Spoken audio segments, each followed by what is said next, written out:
जय श्री राम। बहुत स्वागत है आपका इस बेहद खास कार्यक्रम ओंकार में। ओंकार शास्त्र ने कहा कि ओंकारम बिंदु संयुक्तम नित्यम ध्यायन्ति योगिनी कामदम मोक्षदम चयो ओंकाराय नमो नमः। यानी ओंकार को एक बिंदु, एक आत्मा का स्वरूप कहा गया। और हमारा प्रयास इस कार्यक्रम में हमेशा आपके लिए यही रहता है कि वो जो धर्म की एक्चुअल बिंदु है वो कहां से कनेक्टेड है, कैसे कनेक्टेड है, कैसे उसका प्रारंभ हुआ, शास्त्र उसके बारे में क्या कहता है और मानव समाज पर उसका क्या प्रभाव पड़ता है, मानव समाज के लिए क्यों जरूरी है उसको प्रयोग करना, इन सभी विषय पर हम चर्चा करते हैं। आज हमारा बहुत महत्वपूर्ण विषय है जिस पर हम चर्चा कर रहे हैं और वो विषय है तिलक।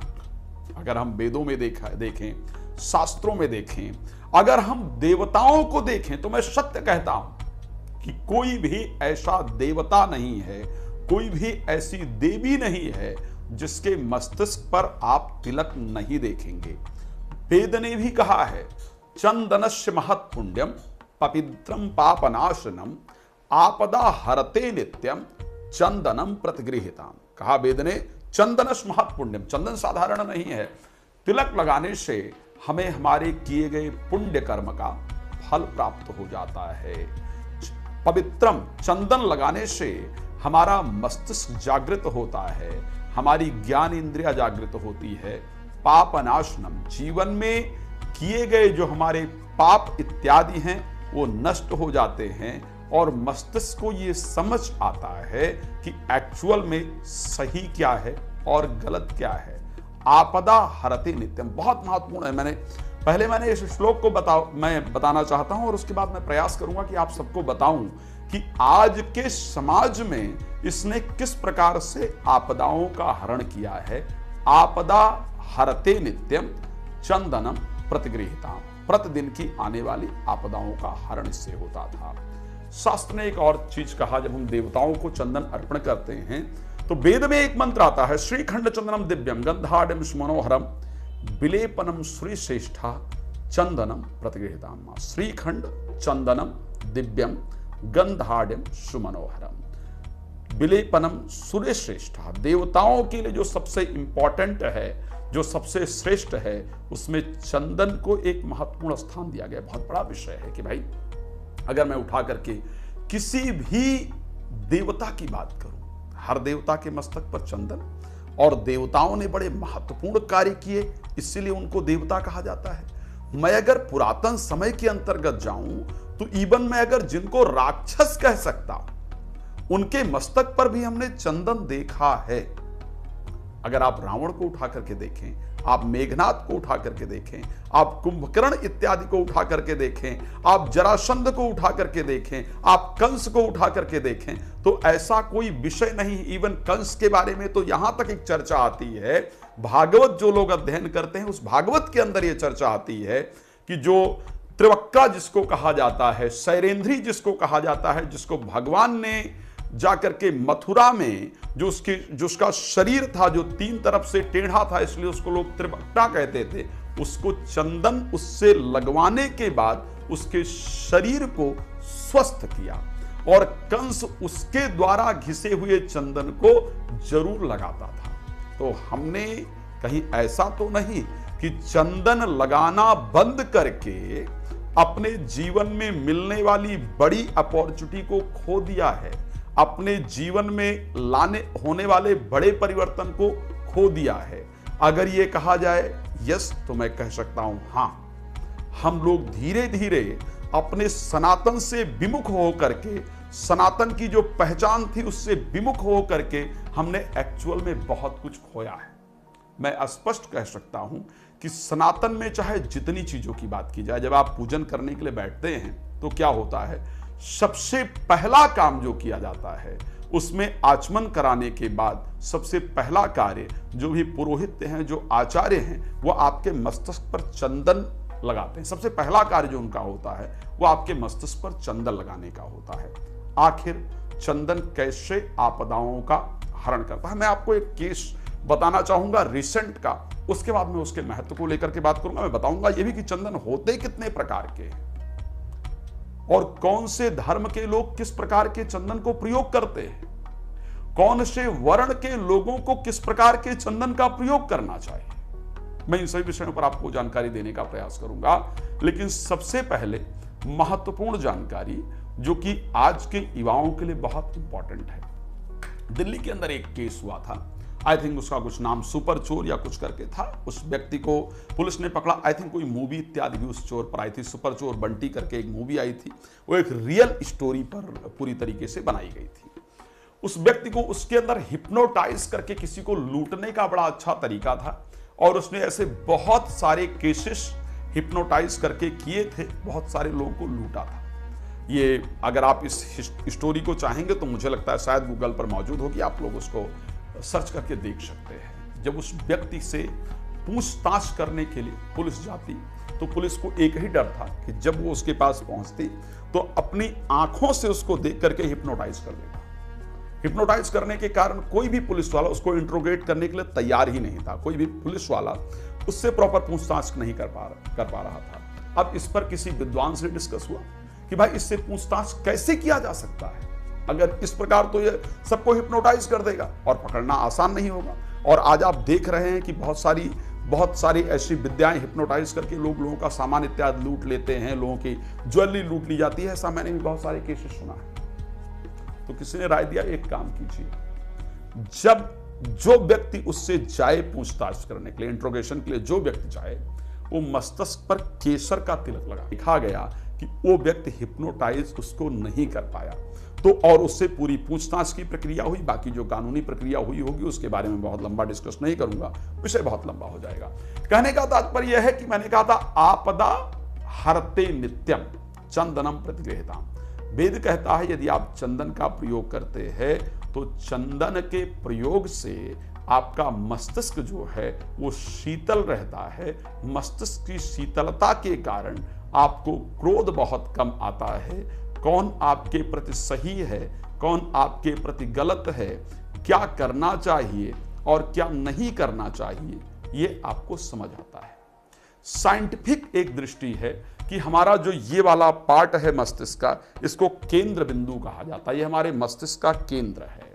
उसके साथ भगवान विष्णु का ये स्पेशल स्थान कहा जाता है। जब यहां पर जो हमारे मस्तिष्क का केंद्र है, जब यहां पर आप चंदन लगाते हैं तो ऐसी परिस्थिति के अंतर्गत आपका जो केंद्र है वो जागृत रहता है और जब कोई व्यक्ति आपको देखता है तो ऐसी परिस्थिति में आपके प्रति अट्रैक्ट होती है, उसका जो ध्यान है वो आपके यहां पर उस तिलक को देख करके आपके प्रति पॉजिटिविटी को क्रिएट करता है। वो आपके बारे में सात्विक सोचता है, सोचती है, पॉजिटिव सोचता है, सोचती है, उसके अंदर एक परिवर्तन आता है। इसमें कोई दो राय नहीं है कि यदि कोई तिलक लगा करके आज के समय में भी जा रहा है तो अगर आप सनातन का मानने वाला कोई है, भारतीय कोई है, तो निश्चित रूप से उसका मस्तिष्क झुक जाता है। नमस्ते या प्रणाम।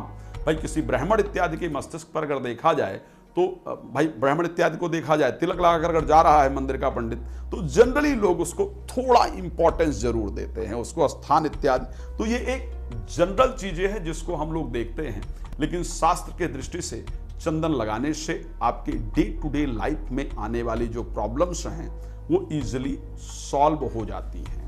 जब भी हम चंदन कितने प्रकार के होते हैं, कौन कौन से चंदन किसको लगाने चाहिए, किस प्रकार के चंदन को लगाने चाहिए, इस पर चर्चा करते हैं। धीरे धीरे इसमें कोई दो राय नहीं कि ये विषय आता गया। सनातन की जो संस्कृतियां थी, जो महत्वपूर्ण उपलब्धियां थी, उसको हम धीरे धीरे भूलते चले गए और उसको भूलने के कारण आज चाहे वो एंजाइटी की बात की जाए, चाहे फोबिया की बात की जाए, नेगेटिविटी की बात की जाए, डिप्रेशन की बात की जाए, वो चीजें आपकी बढ़ती हुई चली गई। मैंने पहली बार कहा कि जब भी जो हमारे ऋषि मुनि लोग जिनको की वेद कंठस्थ थे, जिनको की बहुत सारी चीजें कंठस्थ रही हैं, बहुत सारा ज्ञान जिनके अंदर रहा है, देवताओं की बात की जाए, क्यों? क्योंकि उन्होंने हमेशा अपने मस्तिष्क को जागृत करने का प्रयास किया है। चंदन फिर माथे पर क्यों लगाया जाता है? मस्तिष्क पर हमारे 3 इंपॉर्टेंट लकीरें मानी जाती हैं, जिसमें एक शनि की लाइन कही जाती है जो कि कर्म की कारक है। जहां पर अगर एस्ट्रोलॉजी में देखा जाए तो 10वां और 11वां भाव काल पुरुष का शनि के पास होता है और उसकी एक महत्वपूर्ण लाइन यहां मस्तिष्क पर मानी जाती है। दूसरे महत्वपूर्ण लाइन की अगर बात की जाए तो उसको बृहस्पति की महत्वपूर्ण लाइन मस्तिष्क पर मानी जाती है, और तीसरी मंगल की मानी जाती है। जब हम मस्तिष्क पर चंदन लगाते हैं, स्पेशली केसर युक्त चंदन की अगर मैं बात करूं, जब उसको हम मस्तिष्क पर लगाते हैं तो ऐसे परिस्थिति के अंतर्गत हम ज्ञान यानी बृहस्पति को जागृत कर लेते हैं, मंगल यानी अपने बल को जागृत करते हैं, और वो बल कहां पर प्रयोग करना है उस परिस्थिति को जागृत करते हैं। हमारे अंदर कॉन्फिडेंस होता है, ओवर कॉन्फिडेंस बिल्कुल नहीं होता है। और शनि जिसको काल कहा जाता है, जब हम लगाते हैं चंदन तो हम उसको जागृत करते हैं, और ये बताते, उसके द्वारा हमें ये पता चलता है क्या करने वाला है और क्या नहीं करने वाला है। जो हम कर्म करते हैं उसके सही रिजल्ट को अपने जीवन के अंतर्गत हम प्राप्त कर पाते हैं।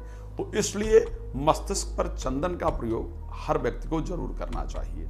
अब अगर आगे हम चर्चा करें कि इस प्रकार से चंदन, कौन कौन से तरीके से चंदन लगाया जाता है। आप लोग जानते हैं कि शैव चंदन, शैव संप्रदाय की बात की जाए तो शैव संप्रदाय के लोग त्रिपुंड चंदन लगाते हैं। 3 चंदन को जो है वो लगाया जाता है, और स्पेशली जो शिव जी की भक्ति करते हैं, शिव पुराण को यदि आप लोग पढ़ेंगे, शिव पुराण के विंध्येश्वर संहिता के अंतर्गत और रुद्र संहिता के अंतर्गत चंदन का स्पेशली वर्णन है।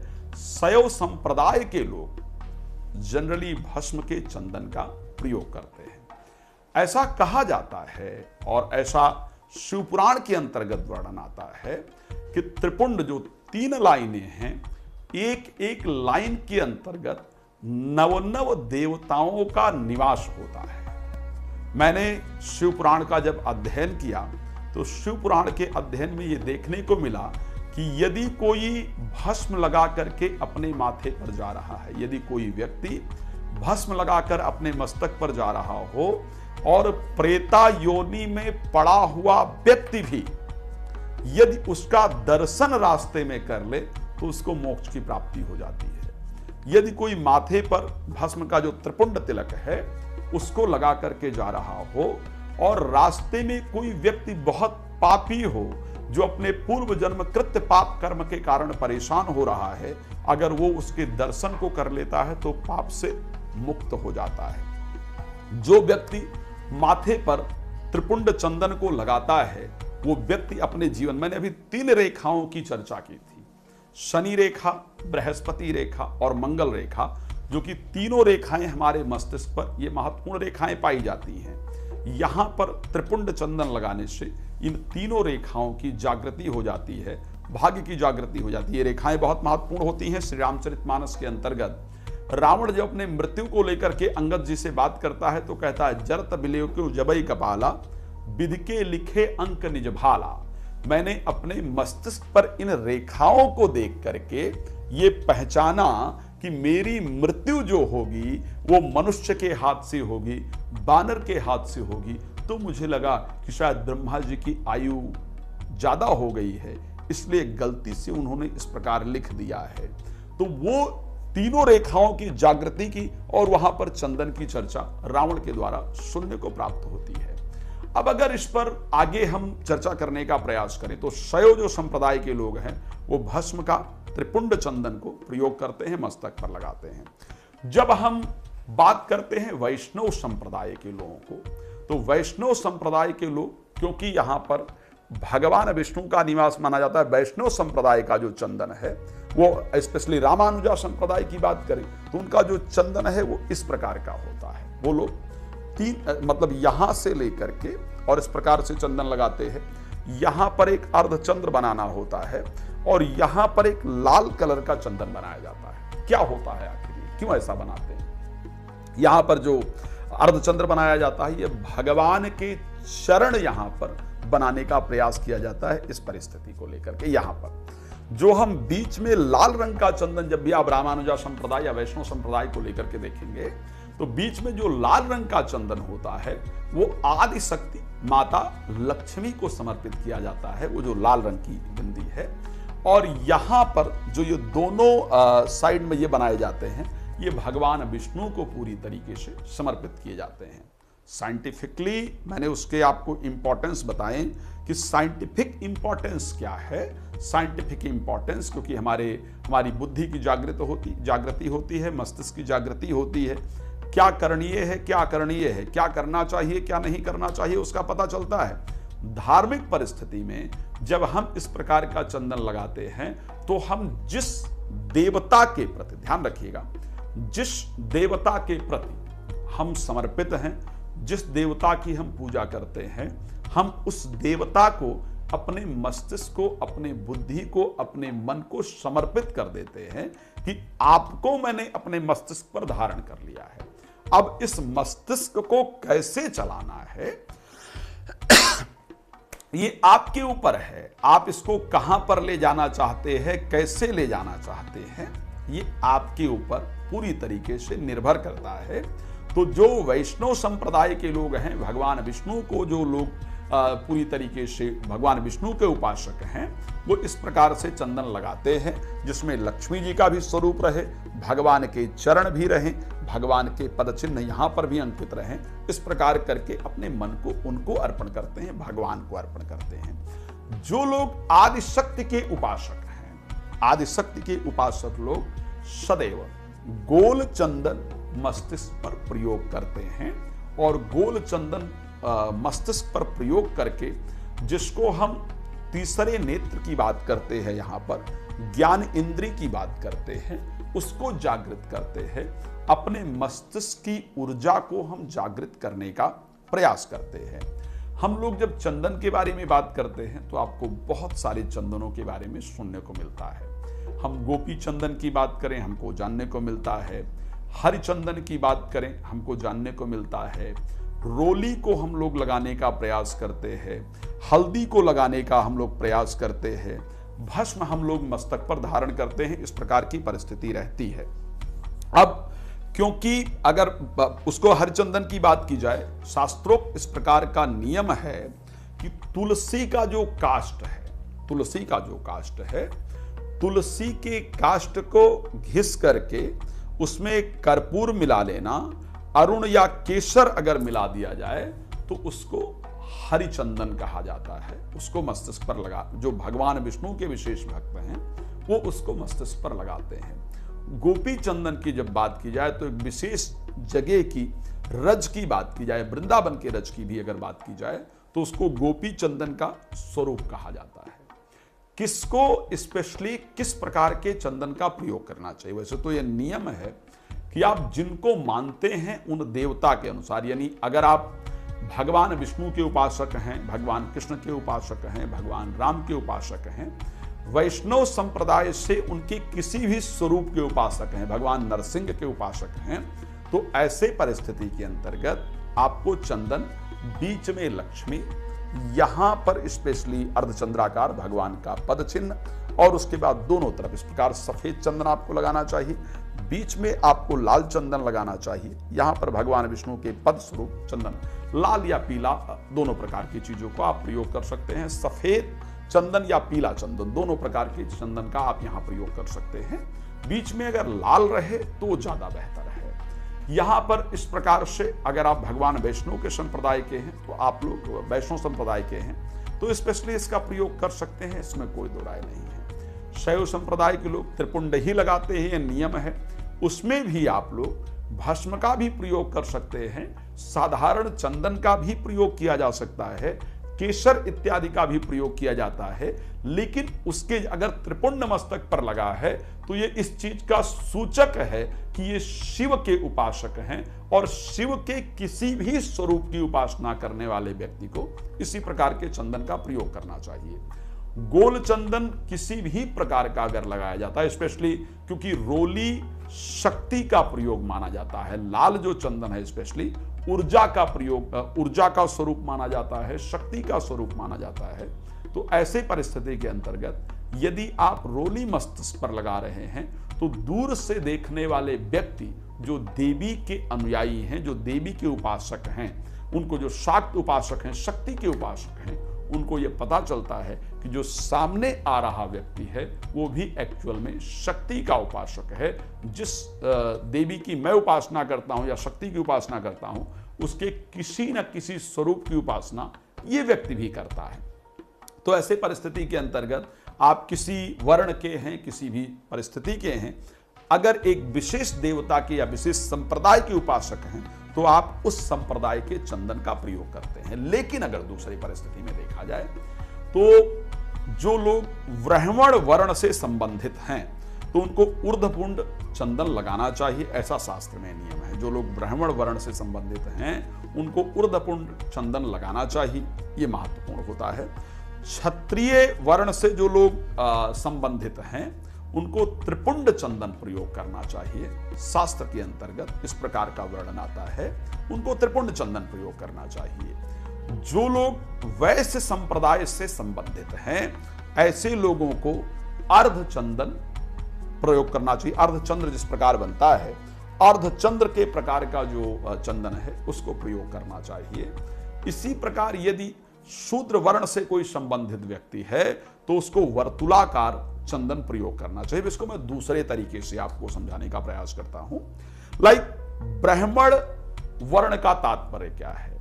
ब्राह्मण यदि कोई शिक्षा क्षेत्र से संबंधित है तो उसको ऊर्ध्वपुंड चंदन लगाना चाहिए। यानी ज्ञान से रिलेटेड कोई भी कार्य यदि आप कर रहे हैं, आप कंसल्टेंसी कर रहे हैं, आप एजुकेशन दे रहे हैं, आप किसी को कुछ सिखा रहे हैं, जितने धर्म से संबंधित कोई भी काम कर रहे हैं, यानी वो कार्य कर रहे हैं जो ब्राह्मण वर्ण के अंतर्गत आता है। ज्ञान देने का कार्य, ज्ञान लेने का कार्य, शिक्षा देने का कार्य, शिक्षा लेने का कार्य, ज्ञान से संबंधित किसी भी परिस्थिति में अगर आप हैं, इसका तात्पर्य यह है कि आप ब्राह्मण वर्ण से संबंधित कार्य कर रहे हैं।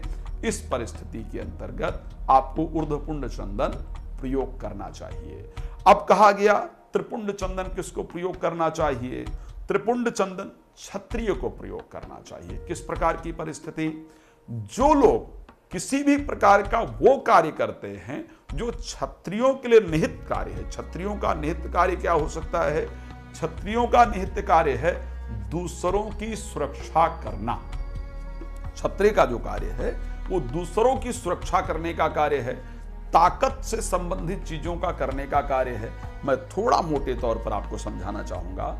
मान लिया जाए कि आप जिम चलाते हैं, आपको एक्सरसाइज का बहुत शौक है, सिक्योरिटी से रिलेटेड कोई एजेंसी चलाते हैं, सिक्योरिटी से रिलेटेड कोई काम करते हैं, आप प्रशासनिक क्षेत्र में हैं, आप पुलिस के क्षेत्र में हैं, आप सिक्योरिटी फोर्स में हैं, बॉर्डर सिक्योरिटी में हैं, आप आर्मी इत्यादि के अंतर्गत हैं। जहां पर दूसरे की सुरक्षा का कार्य होता है उस कर्म को क्षत्रिय वर्ण से संबंधित कर्म कहा जाता है। आप किसी भी जाति के अंदर पैदा हुए हों वो मैटर नहीं करता है। अगर आप इनसे रिलेटेड काम कर रहे हैं तो ऐसे परिस्थिति के अंतर्गत आपको त्रिपुंड चंदन अपने मस्तक पर लगाना चाहिए। लेकिन चंदन जरूर लगाना चाहिए ताकि आप अपने जीवन के सही डिसीजन को सही समय पर ले सकें। अब कहा गया कि वैश्य को अर्धकार चंदन, अर्धचंद्र का जो स्वरूप है उसका चंदन लगाना चाहिए। कौन से कार्य करने वाले? किसी भी प्रकार का व्यवसायी, अगर आप बिजनेस कर रहे हैं, बिजनेस किसी भी प्रकार का अगर आप कर रहे हैं, इसका तात्पर्य यह है कि आपको अर्धचंद्र जो कृत चंदन है वो अपने मस्तिष्क पर आपको प्रयोग करना चाहिए। ये स्पेशली वैश्य के लिए कहा गया। शूद्र का शब्द का अर्थ क्या है? शूद्र वर्ण कहा गया है, ना कि किसी जाति की बात है। अगर मैं शास्त्रों के अंतर्गत बात करूं तो मैं कहता हूं, जब भी ऐसी इस पर बहुत चर्चा होती है, मैं अगर मनुस्मृति के इंपॉर्टेंट श्लोक की बात करूं जिसको आजकल बहुत कोट किया जाता है, बहुत चर्चा होती है, जबकि हमारे भारत के अंदर सनातन के अंतर्गत 200 स्मृतियां हैं, लेकिन और किसी स्मृति की चर्चा नहीं होती है, क्योंकि सनातन को हमेशा टारगेट करने के लिए उन चीजों को ढूंढने का प्रयास किया गया जिन चीजों से किसी प्रकार से कमी निकाली जा सकती है। मैं सत्य कह सकता हूं कि शायद जो लोग मनुस्मृति की बार बार बात करते हैं उन्होंने मनुस्मृति का अध्ययन ही नहीं किया है। मनुस्मृति में कहा गया कि जन्मना जायते शूद्र संस्कारादि उच्चते वेद पाठेत भयद विप्रा ब्रह्म जानाति सुब्राह्मणा। जन्म से कोई भी व्यक्ति शूद्र ही होता है, चाहे वो किसी भी जाति में पैदा हुआ हो, लेकिन उसको शूद्र ही कहा जाता है। संस्कार आदि उच्चते, संस्कार प्राप्त करने के बाद उस व्यक्ति को द्विज कहा जाता है। वेद पाठेत भयद विप्रः, जब वेद का पाठ कर लेता है तो फिर वो विप्र हो जाता है। ब्रह्म जानाति स ब्राह्मणा, जो ब्रह्म को समझ जाए वो जनरली ब्राह्मण कहा जाता है। तो ऐसी परिस्थिति के अंतर्गत शूद्र किसी जाति इत्यादि से आपको नहीं लेना चाहिए।